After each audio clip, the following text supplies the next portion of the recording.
किया, जिस स्कूल में पढ़ा उसी का ही कुछ बैकग्राउंड आपको दिख रहा है मेरे पीछे, तो यही स्कूल था मेरा। और पढ़ाई के वक़्त को याद करने का मौका मिला। इतना तो बहुत पढ़ाई नहीं किया है, मैं आगे बताने वाला हूँ, आपके साथ शेयर करने वाला हूँ मेरी जर्नी। सो सबसे पहले गुड मॉर्निंग सभी लोगों को, मेरा नाम भरत है। आप मुझे ऐसे रिएक्ट करेंगे, जितना आपका रिस्पॉन्ड मुझे मिलेगा, उतना मैं बहुत अच्छी तरीके से बात कर पाऊँगा। क्योंकि ऐसा होता है कि जब हम किसी न किसी व्यक्ति के साथ बात करते हैं और सामने से अच्छा रिस्पॉन्ड आता है, तो बात करने का और मज़ा आता है, राइट? इसीलिए आप सभी लोगों को अलर्ट रहना है। तो जहाँ पे भी आपको अच्छा लगे, आप स्माइल करिए, क्लैप करिए, रिएक्ट करिए, जिसकी वज़ह से मुझे ऐसा लगे कि मैं सिर्फ़ लैपटॉप के सामने नहीं बात कर रहा हूँ, लोगों के सामने बात कर रहा हूँ, राइट?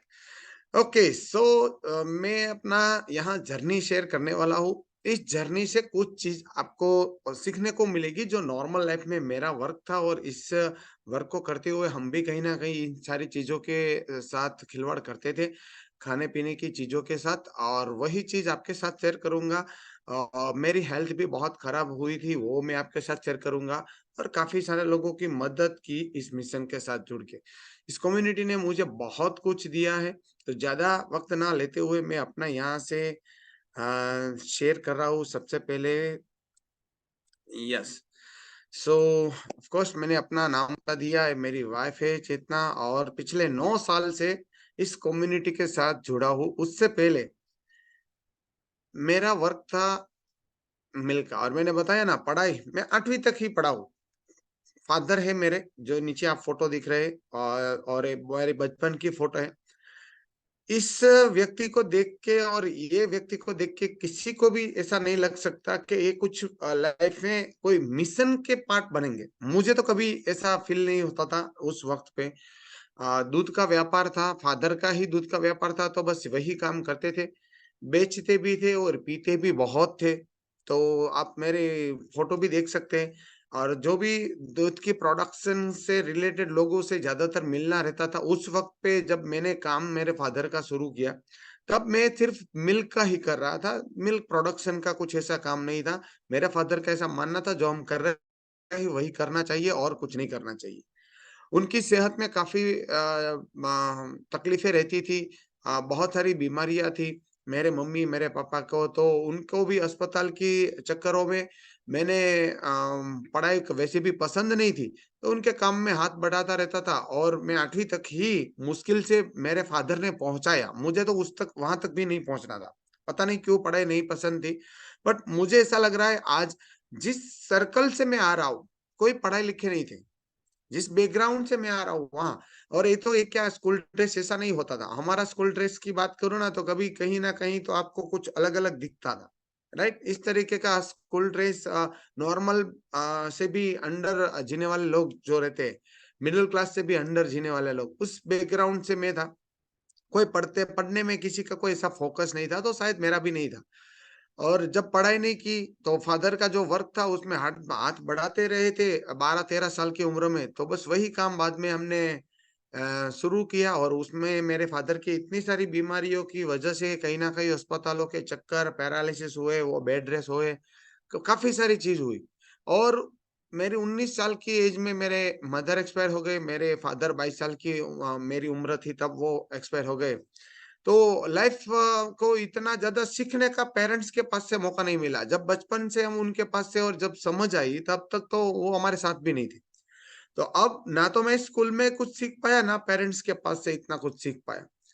अब जब लाइफ में दिक्कत आती है, तो उनकी बीमारियों की वजह से काफ़ी सारे, वैसे भी हमारे पैसों में से कमी आ गई थी, और काफ़ी सारे व्यापार में भी इतनी समझ नहीं, उतनी अभी 5-7 साल में आई थी कि जहाँ मैं सोच सकूँ कि इसको कुछ करूँ। और जो हमारे पैसा चला गया है अस्पतालों में कहीं न कहीं, वो वापस लाऊँ। इसकी वजह से मैंने सोचा, और पैसा कमाने के लिए कुछ करते हैं। और पैसा कमाने के लिए जब मैंने डेयरी प्रोडक्शन का काम किया। अब जब डेयरी प्रोडक्शन का काम शुरू किया, अब एक्सपीरियंस नहीं था। उस वक़्त पे काफ़ी सारा मैंने बिज़नेस को बढ़ाने के लिए बहुत सारे बाहर से लोन और पैसा उठाया, और लास्ट में उसका भी इतना घाटा हुआ है। बट अब यहाँ पे जो चीज़ मैं आपके साथ शेयर करने वाला हूँ, एक दफा जब हम मेरे फादर और वो दूध का व्यापार कर रहे थे, उसमें उतना ज्यादा कुछ हमें करना नहीं पड़ता था। गांव से दूध लाते थे, उसमें पानी मिलाते थे और बेचते थे। इतना सही था, गांव से दूध लाए। अब मार्केट के कंपटीशन की वजह से वो जिस दाम में हम लाते थे उससे भी कम दाम में तो मांगते थे लोग, तो उसमें पानी मिला के वो बेचना पड़ता था। बट जब मैं डेयरी प्रोडक्शन में जाने की तैयारी कर रहा था और काफी सारी चीज जब सीखा, तब मुझे मार्केट में वन बाय वन प्रोडक्ट के बारे में इतनी सारी चीज पता चली। क्योंकि जब हम प्रोडक्ट बनाने लगे तो कॉस्टिंग हाई पड़ने लगी। अब लोग इतना सस्ता क्यों बेच रहे हैं? जब सस्ता बेच रहे हैं तो मुझे और सस्ता बेचने के लिए वो लोग कर रहे हैं, वो क्या करते हैं वो जानना पड़ा। और उसके रिगार्डिंग जो मेरे सामने काफी सारी चीज आई, और कंपटीशन की वजह से मुझे भी कुछ कहीं ना कहीं वो करना पड़ा। पसंद नहीं था, मेरी बात ध्यान से समझिएगा, मजबूरी में कर रहा हूं। क्योंकि ना पैसा है, ना अभी फैमिली की जिम्मेदारी उतनी निभाई जा रही है। अब बाहर से काफी सारा पैसा भी ले लिया है, क्योंकि डेयरी प्रोडक्शन का करके कुछ बड़ा बिजनेस करने की सोच रहा हूँ, बड़ा काम करने की सोच रहा हूँ। बट कहीं ना कहीं फेल इसीलिए हुआ कि मार्केट की कंपटीशन के अंदर रहने के लिए मुझे गलत कामों को देखना भी पड़ा, सीखना भी पड़ा और कहीं ना कहीं करना पड़ा। मैं 3-4 चीज़ों के बारे में आपके साथ यहाँ बात शेयर करूँगा। डेफ़िनेटली अगर यहाँ आपके रिलेटिव में किसी का ऐसा वर्क है, मैं ऐसा बिल्कुल नहीं कह रहा हूँ कि हर कोई यही कर रहा है। बट जिस इंडस्ट्री का बहुत बड़ा मैं नॉलेज लेके जिसमें घुसा था, उसमें सबसे पहले डेयरी प्रोडक्शन के अंदर दूध। अब दूध की बहुत बड़ा जब प्रोडक्शन करना है तो मार्केट से बहुत ज़्यादा दूध खरीदना पड़ता है। जब मार्केट से ज़्यादा दूध खरीदते हैं तब पता चला उसमें डुप्लीकेट दूध भी आ रहा है। अब डुप्लीकेट दूध बनता कैसे, वो अगर जब तक हम नहीं जानेंगे। ऑफ कोर्स मैंने डुप्लीकेट दूध नहीं बनाया, बट उनको सीखा इसीलिए कि वो जो लोग लेके आ रहे हैं हमारे पास, वो मुझे पता करना है कि अगर ऐसे किसे देखा जाए कि सही कौन सा है, डुप्लीकेट कौन सा है। तब पता चला काफी सारे डुप्लीकेट दूध काफी सारी तरीके से बनते हैं, बट जाओ हम छोटे-छोटे गाँव में। और ये बहुत बड़ी बात मैं नहीं कर रहा हूँ, मेरी बात ध्यान से समझिएगा। जो लोग 5-10 लीटर दूध मेरे घर पे देने आ रहे थे, उसमें वो 2 लीटर सही और 8 लीटर मिला के ला रहे थे। ऐसी चीज़ें मेरे सामने आई, तब पता चला कि काफ़ी बार हम बहुत बड़ी-बड़ी इंडस्ट्री की बात करते हैं, बट छोटे-छोटे गाँव से जो लोग दूध देने के लिए जब डेयरी में आते हैं, उसमें भी बहुत सारी गलत चीज़ें करते हैं। दूध डुप्लीकेट जो बनाते हैं, कहीं कुछ पानी और सफेद पाउडर वगैरह डाल के कुछ ना कुछ ऐसे वेज ऑयल आते हैं जो फैट बनाने के लिए, क्योंकि लैब पास करना है। तो लैब में क्या ज्यादातर डेयरियों में देखा जा रहा है, फैट देखा जा रहा है, एलआर देखा जा रहा है, और उसकी जो भी अंदर की चीजें हैं, वो सारी चीज, और उसमें सारे ग्लूकेज के पाउडर डाल देते हैं, थोड़ा स्वीटनर बन जाता है, वाटर को व्हाइट करने के लिए पाउडर आता है, और वेज फैट को ऐसे मिक्सचर में घुमा देते हैं कि उसके अंदर फैट इंक्लूड हो जाता है। वरना दूध और फैट जैसे ऑयल, ये बोलते वेज ऑयल और मिल पानी इकट्ठा नहीं होते, वो अलग अलग रहते। बट उसको होमोनाइजिंग तरीके के ऐसे ऐसे मशीन आ गए हैं कि जो एक कर देते, पानी और तेल को एक कर देते, तो फैट बन गया। इन तरीके से वो छोटे छोटे लोग घर पे मिक्सचर में ऐसे फैट को मिक्स पानी में करके मिला के लेके आते थे। और तब पता चला कि ये तो बहुत बड़ा घोटाला है।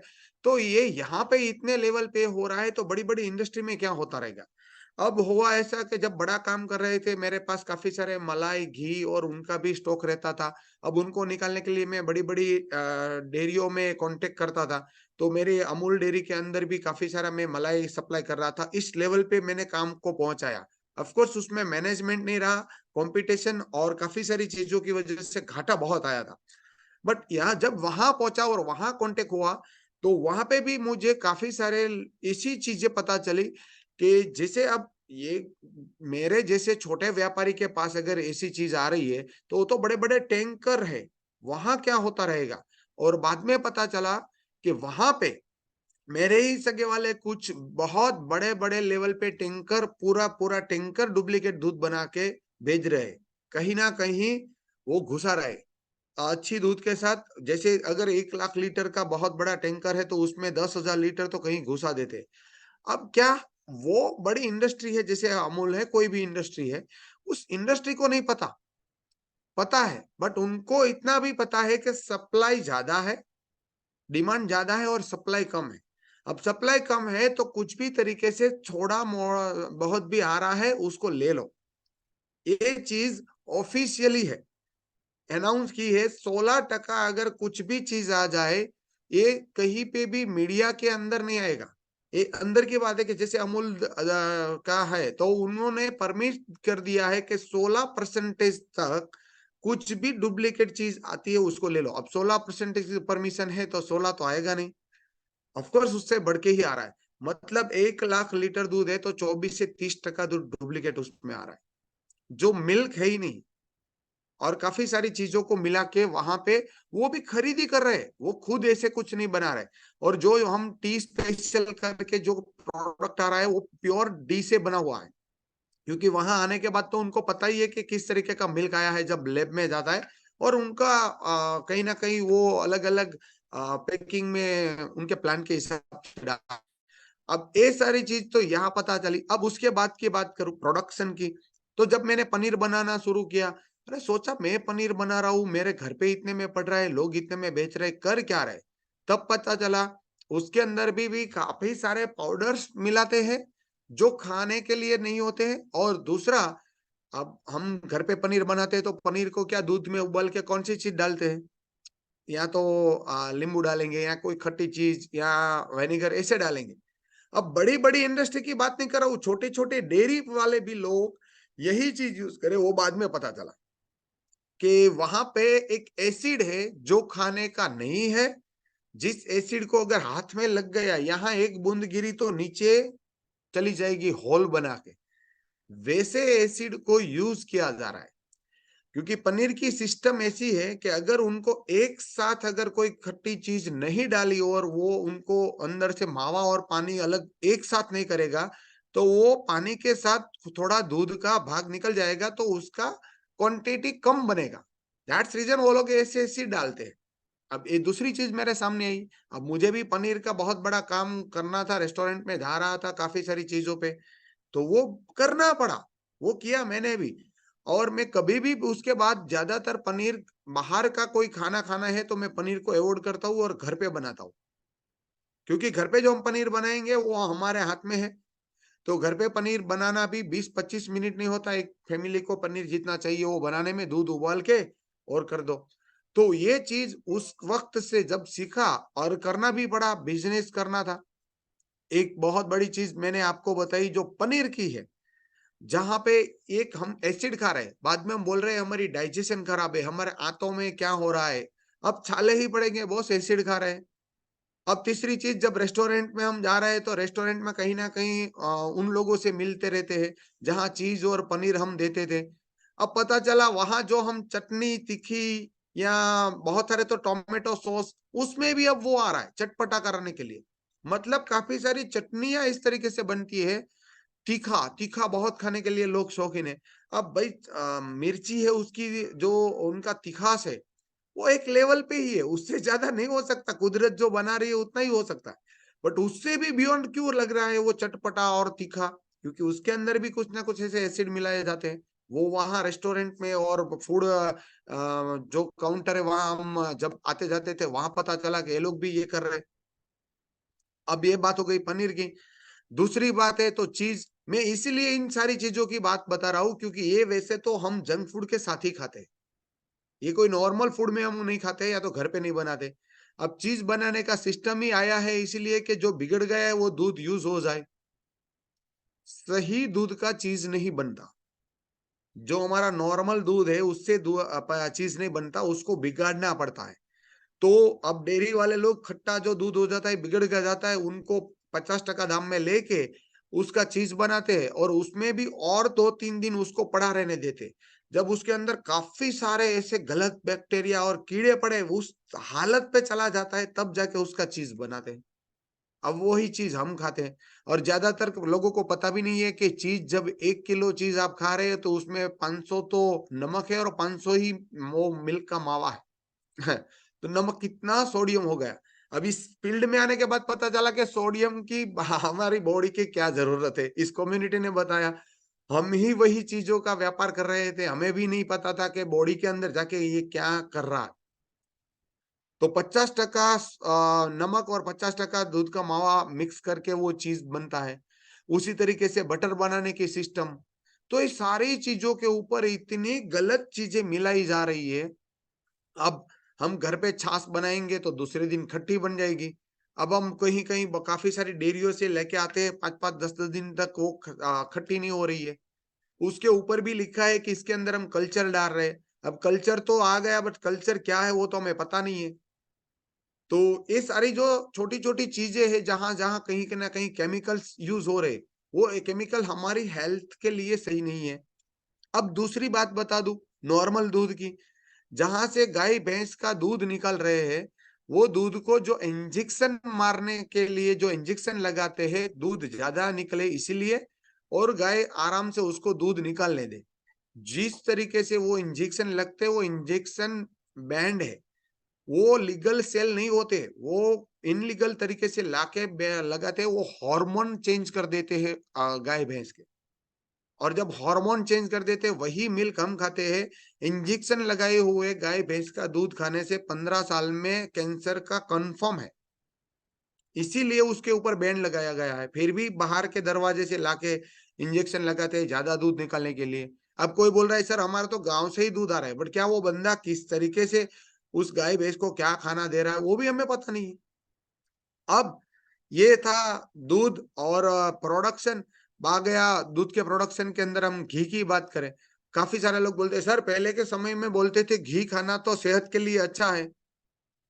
बट वो सही घी है तो अच्छा है, अब आज के तारीख में घी उतना अब दूध बचता ही नहीं है घी बनाने के लिए और मिल्क का बटर मिल्क बनाने के लिए इतना तो डिमांड है लोगों की, तो प्रोडक्शन में तो दूध कहाँ से आएगा और किस तरीके से वो बनता रहेगा? उसमें भी मिलावट काफ़ी सारी मैं खुद घी बनाता था, घी बेचने के बाद जो घी बेचता है, उसको बेचता था। डेयरी वाले को उनको नहीं पता चलता था कि सही है कि गलत है। अब नॉर्मल इंसान कैसे पता कर सकता है? और शायद मेरे बुरे कर्मों थे। ऑफ कोर्स मैं कॉम्पिटिशन के लिए कर रहा था। बट इस इतना सारी लेवल पे गलत चीज़ चल रही है और मैं छोटी-छोटी चीज़ों से भी बात कर रहा हूँ और बड़े-बड़े इंडस्ट्री की भी बात कर रहा हूँ क्योंकि मैं दोनों जगह से जुड़ा हुआ था और दोनों जगहों के साथ मेरी डील होती रहती थी। काफ़ी सारी मिठाइयाँ हम खा रहे हैं, उसके अंदर उतना घोटाला चल रहा है। और जितने भी लोग वो शुगर फ्री अभी मिठाई चल रही है ना, एक नया ट्रेंड आया शुगर फ्री। अरे कुछ फ्री नहीं है, हमें फ्री कर देंगे ज़िंदगी से। वहाँ वो पूरा बोलते हैं स्टीविया बट वो स्टीविया नहीं है, वो पूरा एक गलत केमिकल ही यूज़ कर रहे हैं। स्टीविया कितना महँगा पड़ता है पता है? 13,000 किलो उसका दाम है। अब वो क्या मिठाई वाला यूज़ करेगा? ये इन सारी चीज़ों को अगर हम देखने बैठते हैं ना, तो कोई शुगर फ्री, कोई नेचुरल शुगर कुछ यूज़ होते ही नहीं है उन सारी चीज़ों में। जो छोटे-छोटे दामों में बेच रहे हैं। अब 400-500 रुपए की किलो मिठाई में क्या वो 6,000, 8,000, 13,000 की किलो शुगर डालेंगे। तो ऐसे नेचुरल कोई शुगर इतनी सस्ती मिलती नहीं है तो कैसे वो बेचेंगे? तो इन जो मिठाइयों के अंदर जो घोटाले हो रहे हैं और घी बताया, पनीर, दूसरा जो हम मिल्क ज़्यादातर लोग बच्चे को पिलाते हैं। दूध कितना ज़्यादातर बच्चे को भई बच्चा है उसको दूध तो पीना ही चाहिए, कैल्शियम चाहिए। अब कौन से पानी में कैल्शियम है बताओ? वो पानी है जो एक अलग से फैट बना के हमारे सामने व्हाइट कलर बना के आ रहा है। वो चाहे बड़ी इंडस्ट्री का है, वो चाहे लोकल है। और एक बहुत बड़ी बात बता दूँ, जो गाँव से दूध मँगवाते बोलते हैं ना सर हमारा तो गाँव से दूध आ रहा है, डायरेक्ट दूध वाला दूध दे के आता है। भैया जी का दूध आता है मतलब गाय का लेके आता है। अरे वो बहुत बड़ा मिसअंडरस्टैंडिंग है। वो लोग सुबह अगर 3-4 बजे दूध गाय भैंस का निकाल रहे हैं, 5 बजे निकाल रहे हैं, 5 बजे के बाद 9-10 बजे तक तो इस गर्मी में तो वो दूध बिगड़ जाता है। अब वो डेढ़ 2 बजे तक तो सप्लाई करते, तो वो दूध क्यों नहीं बिगड़ा? उसके लिए काफ़ी सारे केमिकल्स है। हमारे साथ जो केमिकल आया था, उसकी मैं बात बता दूँ। वो मिल्क बगड़ने ना बिगड़ने देने के लिए केमिकल नहीं है। इंसान मर जाता है अगर उनकी बॉडी को कुछ दिन रखना है, कुछ प्रॉब्लम की वजह से अगर अस्पताल में या किसी के घर के उसके ऊपर छाँटने के लिए है जो बॉडी बिगड़े नहीं। और उसकी सिर्फ इतनी बोतल आती है, 2 बूंद अगर 40 लीटर कैन के अंदर डाल दो, वो दूध शाम तक बिगड़ेगा नहीं। अगर गलती से आधा ढक्कन पड़ गया तो बाद में आप दही छाछ के 1 किलो दही डाल दो, फिर भी वो जमेगा नहीं 3-4 दिन तक। इस लेवल के केमिकल यूज हो रहे हैं जो बिल्कुल जहर है। और वो छोटे छोटे व्यापारी की मैं बात कर रहा हूं, क्योंकि उनको वो दूध बिगड़ेगा कितना रुपए का घाटा आएगा। और वो तो छोटा व्यापारी है, वो कहीं बड़ा पैसा कमा के बैठा है, तो उनको तो घाटा भी नहीं पहुंचाएगा। तो आज का मार्केट की जब मैं बात करूं, मैंने ये छोड़ा मार्केट, उसको 10 साल हो गया। तो ये 10 साल पहले हो रहा था, आज नया कौन सा फॉर्मूला आ गया, आई डोंट नो, राइट। क्योंकि आज मैं उस इंडस्ट्री से इतना जुड़ा नहीं हूं ना, मैं 10 साल से वो छोड़ दिया। तो मेरी बात ये कहने का मतलब है, ज्यादातर चीज यही खा के ये बीमारियां आ रही है। मैं दूध का बता रहा हूँ, ऐसा हर किसी इंडस्ट्री के अंदर है। लोग बोल रहे हैं सर हम तो चाय पीते हैं, चाय छूटती नहीं है। अब चाय 400 रुपए किलो मिलेगी क्या? कभी वो वाघ बकरी के शोरूम में जाओ, 50 ग्राम बेच रहे हैं, 6,000 की किलो वो होती है, उसका अगर दाम बैठना अच्छी चाय औषधि औषधि को, अरे बहुत सारे पुराने लोग बोलते हैं सर हम चाय में दूध और खांड नहीं डालते, उकाड़ा करके पीते। केमिकल ही खा रहे हैं हर किसी जगह पे, केमिकल ही है और कुछ नहीं है। तो मेरा कहने का मतलब है, जिस इस कम्युनिटी ने काफी सारी चीजों में मुझे बदलाव करने में मदद की, और इसी वजह से शायद, मेरा पर्सनल मानना है, मैं ऐसा बिल्कुल नहीं कहता हूं कि यही होता है, शायद मेरी लाइफ राइट वे पे नहीं जा रही थी, क्योंकि मैं कहीं ना कहीं तो लोगों को बीमार करने वाली चीजों को बेचता था। और इसकी वजह से ना मैं लाइफ में खुश था, ना मुझे कभी टाइम मिला जिंदगी जीने के लिए, ना फैमिली को देने के लिए मुझे टाइम मिला, ना मेरे पास कभी पैसा रहता था। काफी सारा डेप्थ होता गया, और लास्ट में जाके इतना डेप्थ हुआ कि मेरे मकान फादर का जमीन सब बेचना पड़ा, और मैनेजमेंट भी नहीं रहा, और काफी सारे चीजों पे नुकसान है। अब अ, बड़ी जिम्मेदारी है फैमिली की। भरत सर, ये भी यस बताइए सर। कि गवर्नमेंट से कितना प्रतिशत अलाउड है मिल्क में एंड घी में मिलावट, जो आप मुझे अहमदाबाद में सोलह बताए। टका हाँ, वही मैं बताया ना, 16 टका परमिट है गवर्नमेंट से। और वो बड़ी बड़ी इंडस्ट्री की मैं बात कर रहा हूँ, कि जहां पे जैसे अमूल जैसी इंडस्ट्री, क्योंकि पता है सप्लाई नहीं है और डिमांड है, तो पूरा तो करना पड़ेगा। दूसरा, ये करना इसीलिए पड़ रहा है वरना दूध ही नहीं आएगा। अब समझ लो 50 लीटर जो दूध गांव से भर रहा है, वो 10 लीटर तो मिला रहा है, 20 लीटर तो मिला रहा है। काफी सारे लोग तो 20 लीटर 10 लीटर ही होता है और 50 लीटर बना के दे रहे। तो पूरा इकट्ठा दूध हो रहा है, उसमें आ ही रहा है। और जब इतना हो रहा है तो इसका मतलब वो तो परमिट है 16%। इसका मतलब 25 से 40 टका तक आता है अलग अलग जगह पे। क्योंकि हमारा पता है इंडिया यहीं यहीं से कहीं से भी घुसा देते, कितना भी ध्यान रखते वो उनके मैनेजर ऑडिट करते, काफी सारी चीज के ऊपर उनका ध्यान रहता है, बट फिर भी ये हो रहा। और सर, घी में कितना परसेंट अलाउड है?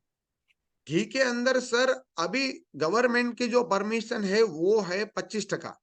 बट मैं सच बताऊं ना, 75 टका घी मार्केट में, इधर बड़ी ब्रांड है तो उसके अंदर 50 टका डी मार्केट है, और छोटे छोटे लोग तो 75-80 टका, क्योंकि घी है ही, घी बनता दूध से। अब दूध बचता ही नहीं है तो बनाएंगे कैसे? अब बटर मिल्क में पैसा उतना मिलता नहीं है जितना प्रोडक्शन में मिलता है। ज्यादातर मिल्क डिवाइड हो जाता है प्रोडक्शन में, इसीलिए ये सारा घोटाला हो रहा है। और वो प्रोडक्शन की मांग तो हम ही कर रहे हैं। चाहिए सभी लोगों को, चीज चाहिए, पनीर चाहिए, बटर चाहिए। सिर्फ और सिर्फ हम अगर दूध को ले ले और प्रोडक्शन बंद कर दे तो भी एक हद तक। एक दूसरा मैं आपको एक आंकड़ा बताता हूँ। साउथ के एक डॉक्टर ने स्टडी किया हुआ है, और वो इंडियन गवर्नमेंट के रिसर्च एंड डेवलपमेंट के अंदर उनका काम है। 1947, मतलब जहां पे हमारा देश आजाद हुआ था, उस वक्त पे 90 करोड़ गाय, मैं और भैंस और उनकी बात नहीं कर रहा हूँ, 90 करोड़ गाय थी इस भारत के अंदर। आप और हम भी अगर देखें हमारी 2 पीढ़ियों के पहले, तो कोई ना कोई गाय भैंस रखते थे, रखते थे। आज की हालत ये है, 9 करोड़ गाय ही है और उस वक़्त संख्या थी हमारी भारत की 35-40 करोड़। आज 135-40 करोड़ बन गई। अब कैसे खत्म होगा? कैसे हम इन लोगों को पूरा करेंगे? एंड दैट्स रीज़न आज बहुत बड़े लेवल पे मिल्क हमारी हेल्थ के लिए सही नहीं है, इसीलिए बताया जा रहा है, राइट? सो मैं अपना आगे की जर्नी आपके साथ शेयर करूंगा और इसी लाइफ के तंग आके मैं काफी सारा परेशान था। मेरे बैक पेन शुरू हो गया था। डॉक्टर 1,50,000 ऑपरेशन का बोल रहे हैं। घर पे पैसा नहीं है, तंगी है। घर पे फैमिली में मेरी वाइफ बीमार, क्योंकि वो टेंशन में कि अब हम क्या करेंगे। वो तो हाउस वाइफ थी, 4 दीवार के बीच रहने वाली। उनका भी पढ़ाई नहीं था। मेरा 8वीं कक्षा, वो 7वीं कक्षा। तो ये जो जीवन हम जी रहे था, अब जिम्मेदारी भी है, जिंदगी को छोड़ भी नहीं सकते और जिया भी नहीं जा रहा है। इस दौरान मेरी हेल्थ में जो बदलाव लाने के लिए मेरी सिस्टर शायद मेरे घर पे आए थे। मैं करीबन 6-8 महीना इस बीमारी के वजह से इतना परेशान था। अब तो जॉब में, क्योंकि मेरा खुद का तो बिजनेस रहा ही नहीं, तो मैं डेयरी के अंदर जॉब करने लगा था। अब वहां पे भी मुझे आधा ही दिन जाना पड़ता था, तो सैलरी नहीं आ रही थी पूरी। और इतना परेशान, ये मेरी बहन है, जो गाँव से मेरे घर पे 6 महीने के बाद आई, उन्होंने वज़न कम किया था और मैं इससे इंस्पायर हुआ, क्योंकि मैं काफ़ी सारा ट्राई कर रहा था। 1.5 लाख डॉक्टर को देने के लिए नहीं है। तो मैं ट्राई कर रहा था कहीं न कहीं से मेरा वज़न अगर कम कर लूँ और बैक पेन थोड़ा कम हो जाए, कहीं से दवाइयाँ मिल जाए जो मेरा ये 1.5 लाख का ऑपरेशन खत्म करे। और बहन की स्टोरी से इंस्पायर होके मैं इस कम्युनिटी के साथ जब जुड़ा, और उस वक़्त पे मुझे एक होप दिखी कि मेरी लाइफ में कुछ बदलाव आ जाए तो। तब होप ही दिखी थी पहली बार। अभी तो एक्सपीरियंस भी नहीं हुआ है कि चलो बहन का हुआ है, शायद मेरा होगा। और इस कम्युनिटी के अंदर जब मैं आया, बहुत सारे लोगों ने रिजल्ट पाए थे। अब और मेरा भरोसा बढ़ गया पहले दिन कि क्या बात है, सिर्फ बहन नहीं है, काफ़ी सारे लोगों को अब तो मेरा भी होगा। मैंने जब ये प्रोग्राम शुरू किया और मेरे पास ऑप्शन ही नहीं था, जो इतना कोच बोल रहे थे उतना ही मुझे करना था। क्योंकि ना मेरे पास एजुकेशन था, ना कोई समझ थी, ना मुझे कोई रास्ता दिख रहा था। अब जहाँ दिख रहा है वो लोग बता रहे हैं, उतना ही मुझे करना है। और इसकी वजह से मैंने लगातार फॉलो अप किया, तो मेरा ये रिजल्ट आया। 40 किलो वजन कम किया मैंने। 8 महीना लगा था इस वजन को कम करने में। और मेरी स्किन में इम्प्रूवमेंट आया और मेरी एनर्जी में। एक डिस्क्लेमर है कि ऑफ कोर्स मेरा दर्द कम करने के लिए नहीं आया था, मैं आया था वजन कम करने। बट वो कमर का दर्द कहाँ चला गया पता नहीं। डॉक्टर तो वो एमआरआई करके सर्जरी बता रहे थे, नस दब रही है। बट पता नहीं वो क्यों अच्छा हुआ। शायद मेरी बॉडी में फैट परसेंटेज कम हो गए, मसल्स बिल्ड हुए, इसीलिए वो सारा चीज सही हो गया अंदर से। अब मैं जब यहाँ आया तब मेरा कोई ऐसा एक्सरसाइज और वो भी नहीं कर रहा था, क्योंकि मैं 2014 में आया। 2017 के बाद ऐसा लगा कि 40 किलो, तब तो मेरा वजन भी कम हो गया था, कि चलो इतनी बढ़िया लाइफ दी है तो अपनी स्ट्रेंथ को तो एक बार नाप ले कि क्या ये हमसे भी हो सकता है। तो एक इंस्पिरेशन मिला था। तो धीरे-धीरे करके रनिंग शुरू किया। पहले 5 किलोमीटर, बाद में 10 kilometre, then 21 kilometre and 42 kilometre भी मैं मैराथन रन कर चुका हूँ। इतना एनर्जी, आज मैं सीढ़ी जो चढ़ रहा हूँ, तो मैं अभी 20वें माले पे रहता हूँ, 3 बार उतर-चढ़ कर रहा हूँ एक्सरसाइज के लिए एवरीडे। तो 1200 पगथिया यहाँ होते हैं, मतलब 1000 से 1200 3-4 बार जब करते हैं, तो 1000 स्टेप ऊपर चढ़ करने में मुझे रुकना नहीं पड़ता है। इतनी एनर्जी है। तो ये जो चीज़ मुझे मिली, वो यहाँ पे कहीं न कहीं इस कम्युनिटी ने, इस ब्रेकफ़ास्ट ने, जो मेरे अंदर एक मुझे ऐसा लग रहा है, शायद मेरी लाइफ़ मुझे वापस मिली। मेरी ज़िंदगी जो चली गई थी, जो मेरे कोई ख्वाब ही नहीं रहे थे, वो वापस मुझे दिखी। और जब अच्छी चीज़ आती है, तो हम सबसे पहले हमारे फैमिली मेंबर को देते हैं। सॉरी, 6 जा रहा है। ओके। सो मेरी वाइफ है। अब इनको भी काफ़ी सारी दिक्कतें थी, तो पहले इन्होंने वेट लॉस किया, देन प्रेगनेंसी कंसीव रही, तो 9 मंथ ड्यूरिंग द प्रेगनेंसी भी ये ब्रेकफ़ास्ट यूज़ किया, और कोच के गाइडेंस और डॉक्टर के गाइडेंस की वजह से इनका जो डिलीवरी के टाइम जो पहले डिलीवरी में जो तकलीफ़ें थी, वो तकलीफ़ें नहीं रही और हेल्दी बेबी का जन्म होने के बाद भी आफ्टर डिलीवरी उन्होंने 24 किलो वज़न कम किया। सो मुझे नहीं लग रहा है कि इस लेवल पे कहीं धरती के ऊपर और कोई कम्युनिटी है कि जो इस लेवल का रिज़ल्ट हमें देते। और हमारे जैसे लोग और माइंडसेट जहाँ एजुकेशन नहीं है, बट उनका जो हमारे कोच, हमारे मेंटर है, उन्होंने जितना बताया उतना करते गए और यहाँ से जर्नी की शुरुआत हुई कि काफ़ी सारे लोगों की मदद करते गए। जब पहले ही महीने में बहुत अच्छा रिज़ल्ट आया तो बहन, मेरी वाइफ़, हम सब लोग इस कम्युनिटी में जब कनेक्ट हुए, तो एक हमारे सामने अपॉर्च्युनिटी आई कि आप भी इस मिशन का पार्ट बन के लोगों की मदद कर सकते हैं। मैं सच बताऊँ दिल से, मुझे जो मैं लाइफ में काम कर रहा था, दिल से पसंद नहीं था, मार्केट के कॉम्पिटिशन की वजह से करना पड़ता था और काफ़ी बार ऐसा सोचता था इसको मैं बंद कर दूँ, ये मैं नहीं करना बट कोई और एक्सपीरियंस नहीं था। और यहाँ मुझे एक ऐसा प्लेटफ़ॉर्म दिखा कि जहाँ लोगों की मदद करके ही हम बहुत अच्छी ज़िंदगी को बदल सकते हैं। तो काफ़ी सारे लोगों की पहले मदद करी, उसके बाद जब मुझे पता चला इसी कम्युनिटी के अंदर जुड़ के भी हम काफ़ी सारे लोगों की मदद कर सकते हैं इस मिशन का पार्ट बन के। तो मैंने डेफ़िनिटली लास्ट में ये डिसीज़न लिया और फाइनली मैंने अपना वो मिल्क वाला काम बंद ही कर दिया। वैसे भी आधा ही दिन मैं जॉब में जा रहा था क्योंकि हाथ में तो कुछ बचा ही नहीं था। काफ़ी सारा डेब्ट था, पर वो सारा स्ट्रेस फ्री हो गया क्योंकि मुझे यहाँ होप मिली कि मैं अब अपनी सेहत अच्छी है, जान है, हम कुछ भी कर लेंगे। वो सेहत की वजह से, कॉन्फिडेंट की वजह से मैं इस कम्युनिटी में जब आगे बढ़ा, पहली दफ़ा जब एम्बेसडर क्वालिफाइड हुआ और मुझे रिकॉग्नाइज़ किया गया, ऐसा रिकॉग्निशन मैंने ज़िंदगी में आज तक नहीं देखा। क्योंकि कभी-कभार हम अच्छी चीज़ भी देते थे लोगों को, कभी भूल गए पानी डालना, दूध में पानी नहीं डाला तो किसी ने ऐसा नहीं बोला भाई आप बहुत अच्छा दूध लेके आए, बट बिगड़ जाते थे तो बोल देते थे काट डालो, आपका दूध आज नहीं गिना जाएगा। बट यहाँ पे एक सिर्फ मैं मुझे जो अच्छा हुआ वही चीज़ लोगों को शेयर किया और उससे मुझे बहुत सारा रिकॉग्निशन मिलता गया। काफ़ी सारे लाइफ में बदलाव आते गए। पीछे मुड़ के नहीं देखा। मैंने जब पहला ट्रेनिंग इस जगह पे देखा, मैं और एक चीज़ मेरी सच्चाई बता दूँ, मुझे दिखा कि मैंने लाइफ में अपना एजुकेशन नहीं कंप्लीट किया है। मुझे और एक प्लेटफ़ॉर्म मिल रहा है जो मेरी ज़िंदगी जीने के लिए वहाँ मुझे सिखाया जा रहा है। अब तो ज़िंदगी भर इस सिस्टम की जितने भी सेमिनार, ट्रेनिंग और जो क्लब चल रहे हैं, वहाँ पे मुझे जुड़ा रहना है क्योंकि मुझे सीखना है। बेहतर ज़िंदगी कैसे बनाना है वो मुझे सीखना है। और मैंने अपने पर्सनैलिटी में इस सिस्टम कम्युनिटी से काफ़ी सारा चीज़ सीखने के बाद आज चेंज किया और मेरे पर्सनल डेवलपमेंट में चेंज हुआ।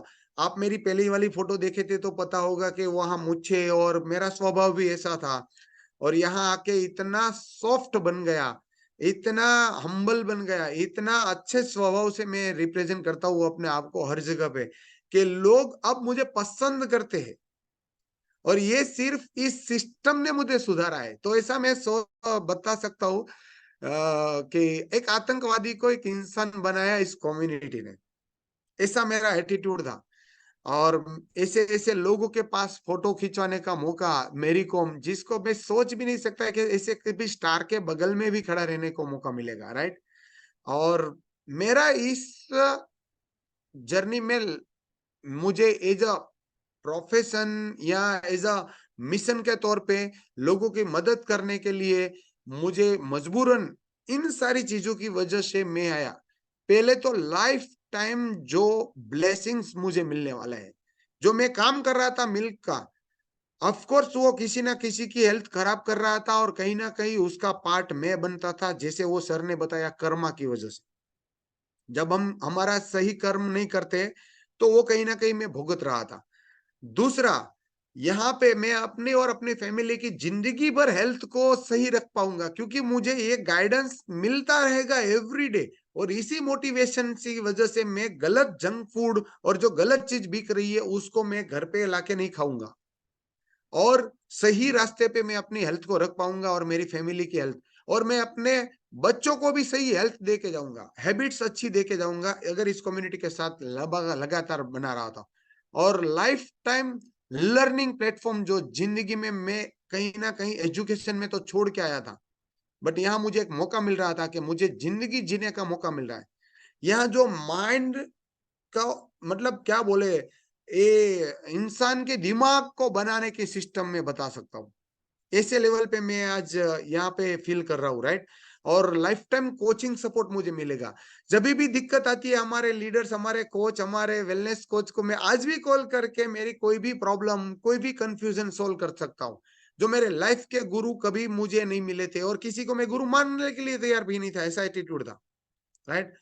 और लाइफ़स्टाइल को एक चेंज करने का मौका मिला। पहले कौन से कपड़े पहनना, कैसी ज़िंदगी जीना, कैसे बात करना पता नहीं था। यहाँ ये मुझे मौका मिल रहा था तो क्यों मैं इस मौके को गँवा दूँ? और सबसे बड़ी बात पॉज़िटिव अर्निंग। मैं इस बात को और थोड़ा समझाने की कोशिश करूँगा। हम जिस चीज़ को लाते हैं घर पे, जिसको पैसा बोलते हैं, वो एक पॉज़िटिव ऊर्जा है। इसीलिए हम उसको पूजते हैं, लक्ष्मी के रूप में कहीं न कहीं हम भगवान के रूप में उसको पूजते हैं। तो ये पॉज़िटिव रास्ते से अगर आया, हमारे पीढ़ियों को खत्म नहीं करेंगे। अगर नेगेटिव रास्ते से आया, मेरे पास कभी पैसा रहता ही नहीं था। क्योंकि शायद वो नेगेटिव रास्ते से आ रहा था। तो ये पॉजिटिव जो अर्निंग जो मुझे अच्छी फ़ील करवाती है कि यस मेरी मेहनत का सही दिशा से, सही काम करने से दिन भर कोई भी गलत बोलना भी नहीं है और गलत करना भी नहीं, वहाँ से मुझे मिल रहा है तो क्यों ना मैं इस प्लेटफ़ॉर्म को एज़ अ करियर के तौर पे लूँ। और इसीलिए मैं काफ़ी सारी ट्रेनिंग लेता गया। मुझे न्यूट्रिशन मैं बोलता था, न्यूट्रिशन बोलना भी नहीं आता था, इंग्लिश इतना नहीं आता था, पढ़ाई नहीं की थी इतनी, फिर भी आज इस लेवल पे मुझे इस कम्युनिटी ने पहुँचाया। तो ये सारे रिवॉर्ड इस ट्रेनिंग की वज़ह से जस्ट 1 मिनट। इस ट्रेनिंग की वज़ह से जो मैं आगे आपके साथ शेयर करने वाला हूँ, जस्ट अ मिनट। या सो ये ऐसी पार्टी करने का मौका मिला, काफ़ी सारा घूमना-फिरने का मौका मिला। मैं कभी सोच भी नहीं सकता था कि ऐसी कभी मैं पार्टी करूँगा, राइट? जस्ट 1 मिनट कुछ टेक्निकल एरर आ रहा है, मैं देखता हूँ। तो कभी हम पार्टी कैसे होती है? समझ लो एक दूध वाले की पार्टी कैसे होती है? भैंसों के साथ होती है भाई। राइट? हमने कभी प्रोफेशनल पार्टी को टेलीविज़न में कहीं न कहीं देखते थे। कभी ऐसा मौका ही नहीं मिला कि जहाँ मैं पार्टी को एन्जॉय करूँ या कुछ क्योंकि उस लेवल का माइंडसेट भी हमारा नहीं था। मेरा कोई ऐसा सर्कल भी नहीं था। बट यहाँ पे बहुत सारे लोगों की मदद करते गए, तो ऐसे मुझे रिवॉर्ड मिलने के लगे। जो रिवॉर्ड मैंने सपने में भी कभी नहीं सोचे थे कि इस लेवल की जीवन को मैं जी पाऊँगा। राइट? यस, ये अभी यहाँ पे मैं शेयर कर रहा हूँ, जस्ट 1 मिनट। ओके। और बॉलीवुड के स्टार के सामने मतलब बॉलीवुड के स्टार सिंगिंग कर रहे हैं और हम लोग सामने डांस और धमाल मस्ती कर रहे हैं। आज भी आपने देखा होगा कितना घर बैठे ही हम कितना बड़ा धमाल मस्ती और एन्जॉयमेंट किया। तो ये सारा खुशियाँ जो मेरी लाइफ में चला गया था वो यहीं से ही मैंने मिला मिला है और काफ़ी सारा बदलाव करते गए, काफ़ी सारे लोगों को मदद करते गए और जहाँ पे भी मौका मिला और ऐसा कभी मैं नहीं कर सकता था। मेरे जो पहले का काम था, टाइम ही नहीं मिलता था। 1 घंटे का दिन का टाइम नहीं मिलता था और मेरा रिप्लेसमेंट नहीं होता है उसमें। बट यहाँ पे मैं 12 दिन गुजरात टूर पे निकल सकता हूँ और घूमने-फिरने जा सकते हैं और कंपनी की तरफ से क्या रिवॉर्ड भी मिल रहे हैं। My God! एक दूध वाला 8वीं कक्षा पढ़ा हुआ बैंकॉक, बाली इंटरनेशनल घूम रहा है। मेरे लिए सबसे पहले जब मैं बाली इंडोनेशिया गया, उस धरती के ऊपर उतरने के बाद सच में होटल के अंदर जाके मैं जो रोया हूँ, कि क्या भरत वही लाइफ है मेरी जो पहले थी आज से कुछ 2 साल 3 साल पहले की। 2015 में मैं पहली दफ़ा बाली इंडोनेशिया गया और एक ज़िंदगी जीने मुझे पहले तो यही पता नहीं था कि अगर इंग्लिश नहीं आता है तो आप विदेश भी जा सकते हैं। मेरी ऐसी माइंडसेट सोच थी। बट डेफ़िनिटली सिस्टम ने आने के बाद तो काफ़ी सारा डेवलपमेंट हुआ, मेंटल डेवलपमेंट हुआ, पता चला हम कुछ भी कर सकते हैं और सिंगापुर लास्ट ईयर जाके आए, बैंकॉक जाके आए। क्या क्या आज लाइफ एन्जॉय कर रहा हूँ। एक स्टार के जैसी ज़िंदगी हम जी रहे हैं। ये मेरे फ़ादर का मकान था और जहाँ पे मेरा डेयरी का काम चल रहा था। ऑफ कोर्स मेरे वज़न कम करने के बाद फ़ोटो खींचने का मौका मैं वहाँ गया था क्योंकि वो तो बेच दिया था, हाथ में कुछ था ही नहीं। तो ये ज़िंदगी जी रहे थे और आज ऐसी लाइफ़ जी रहे हैं जैसे कुछ कमी नहीं है। आज मैं एक मेरा ड्रीम हाउस जो बोल सकते हैं, ड्रीम तो इस सिस्टम ने आने के बाद बनाना शुरू किया, कौन-सा ड्रीम भाई, खाना-पीना हो जाए तो बहुत है, उस हालत पे मैं पहुँच चुका था। बट सपने सारे मर गए थे, इस सपने को वापस जगाए और इस ड्रीम हाउस में आज मैं बैठा हूँ जहाँ पे यहाँ से पूरा सिटी व्यू दिख रहा है 20वें माले पे और क्या मतलब इम्यूनिटी है। ऐसे लेवल के घर के अंदर आज मेरा खुद की मेहनत का ब्लेसिंग की मेहनत का ये घर में रहता हूँ। बहुत एन्जॉय करते हैं लाइफ को और इसका सारा क्रेडिट मैं अगर बहुत मास्टर होता, तो मेरी नॉर्मल लाइफ में मैं कुछ कर चुक बैठता। मैं था नहीं, मुझे बनाया गया इस लीडर ने, जिनकी बदौलत आज मैं यहाँ पे हूँ। और एक अपॉर्च्युनिटी जिन्होंने बनाई, मार्क्यूस सर, जिसका मैं मतलब क्या मैं बयाँ नहीं कर सकता शब्दों में। समझिए अगर इस बंदे ने इस अपॉर्च्युनिटी को नहीं बनाया होता, इस कम्युनिटी को नहीं क्रिएट किया होता, मैं कहाँ होता? शायद मुझे ऐसा लग रहा है एक बंदे का एक लेवल तक ही भरोसा रहता है, अगर भरोसा टूट गया तो ज़िंदगी भी हम गँवा देते थे। वहाँ से लेके यहाँ तक की जर्नी पिछले 9 साल में जब उसको याद करते रोंगटे खड़े होते हैं, मेरी लाइफ़ ऐसी थी। सोच भी नहीं सकता हूँ उस दिन को कि दिन मेरे घर पे खाने के भी वांदे थे।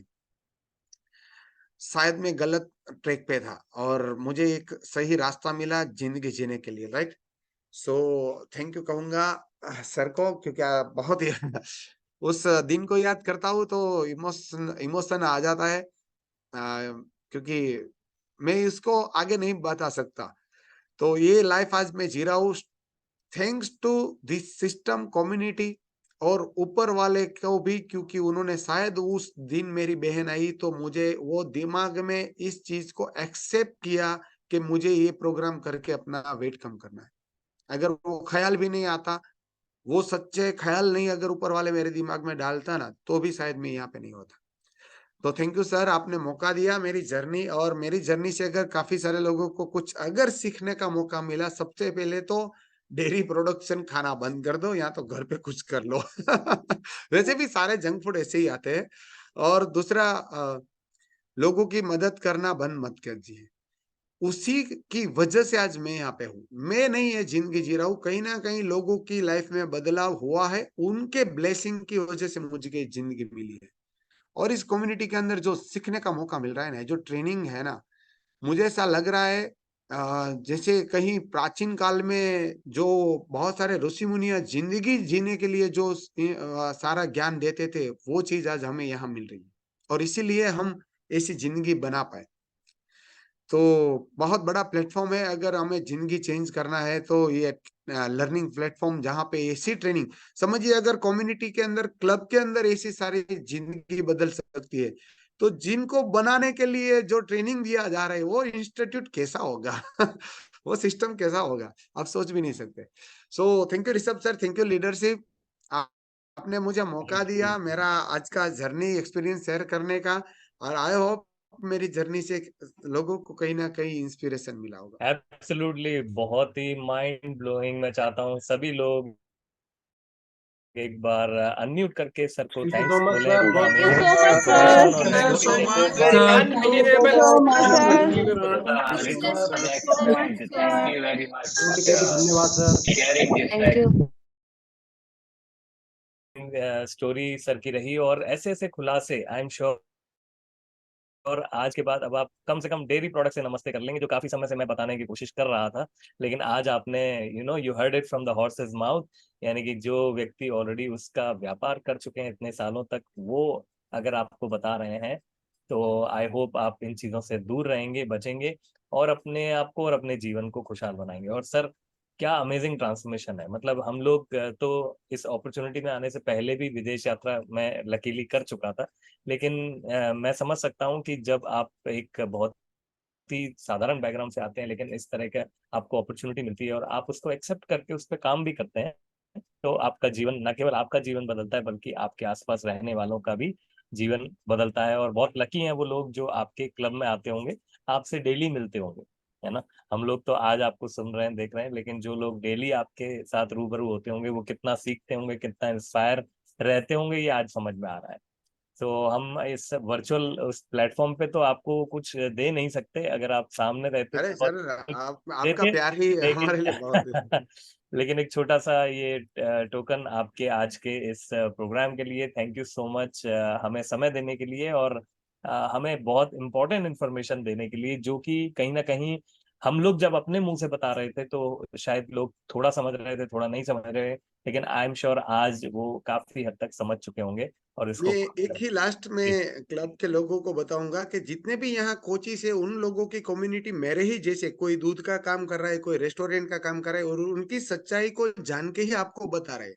इसका मतलब है वो सही है, ऐसा नहीं है कि कहीं से इंफॉर्मेशन लिया, जो खुद कर रहे थे वैसे लोगों के साथ बहुत सारे रिलेशन है, ट्रेनिंगों में आते जाते मिलते हैं। हम भी वहीं से काफी सारा और चीज सीखते कि क्या बात है, इतना भी गलत हो रहा है खाने पीने में। एब्सोल्युटली। सो हर जगह मिलावट है, ये सबको पता है, लेकिन किस लेवल पे है, जो स्पेशली जो आपने बात बताई कि जो डेड बॉडीज के ऊपर ना सड़ने देने के लिए जो केमिकल डाला जाता है ताकि वो एक दिन तक यस। ना सड़े, वो चीज अगर दूध में डाली जा रही है तो इमेजिन कर सकते हैं आपके क्या लेवल है मिलावट का, जस्ट टू मेक श्योर कि व्यापार सही से हो रहा है। तो देखिए, जो दूध बेच रहे हैं, घी बेच रहे हैं, उनके लिए वो व्यापार है, तो उनको उसमें मुनाफा भी देखना है, उसमें उनको सारी चीजें देखनी है, कंपटीशन से भी आगे निकलना है, लेकिन आपके लिए वो सेहत का एक स्रोत है। तो पता चल रहा है कि सेहत वाली चीजें ही आपकी सेहत खराब कर रही हैं, तो इसीलिए बड़े सतर्क होके सभी चीजों को लें। भरत सर, वंस अगेन बहुत ही शानदार